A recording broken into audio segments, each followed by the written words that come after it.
Welcome back. Good to have you with us. Well, we reached the end of another week and the road behind us is again strewn with the carnage of more Chinese trade tariffs, disparaging messages, and businesses here simply counting the cost. And you know what?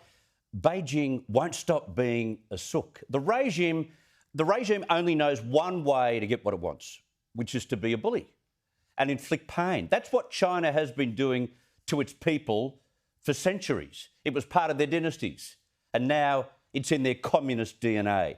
And for us, it is time we treated China like the childish bully it is.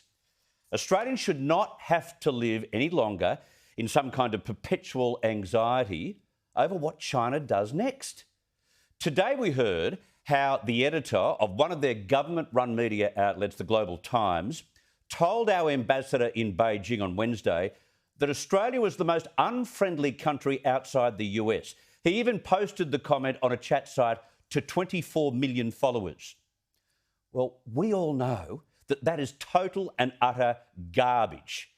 That's not who we are as a people, and we should laugh at their name calling, not get angry. We need to ignore the bully, just like you're told to do in the playground. We need to ignore the bully, accept that our exports to China will be annihilated further, and get on with finding new markets quickly, in unison with government for our high-quality products. Because we produce the world's best of so much, from wine and wool to coal and cotton.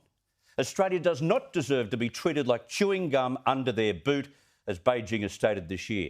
It is time we cut, run and redirect our exports so we never have to cop China's primitive and childish diplomacy again. And Australia has a formidable list of allies in all parts of the world. There's a little place 12,000 kilometres away called the USA, which we've joined in every trench of war. We can rely on them to trade and trade more than we do now. And even today, the UK Prime Minister, Boris Johnson, was talking about a huge trade deal with Australia. There's always the possibility, the prospect of coming out on Australian terms, which I believe are very good terms, and we, as I say, can prosper mightily in that future, which is just around the corner. And there are all sorts of amazing opportunities for this country. Looking at where we are, I do think it's vital that everybody now gets ready for that Australian option. We should be hopeful about doing bigger and better trade deals with the US, with the UK, even with nations in the Middle East, because given the enormous headway being made by Donald Trump right now with relationships between Israel and their old enemies, there are opportunities there.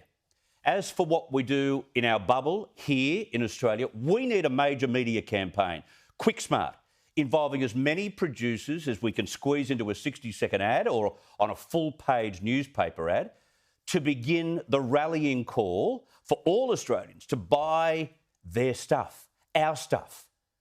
This has never been more important. We talk about it often, buy Australian. It's never been more important. We need to lift up our farmers and manufacturers like never before. Call it a call to arms, a time for us, come up with a slogan, whatever. Create an emotional, compelling argument on screen and in newspapers and get the media to run it everywhere in a united attempt to save our industries from the world's trading bully.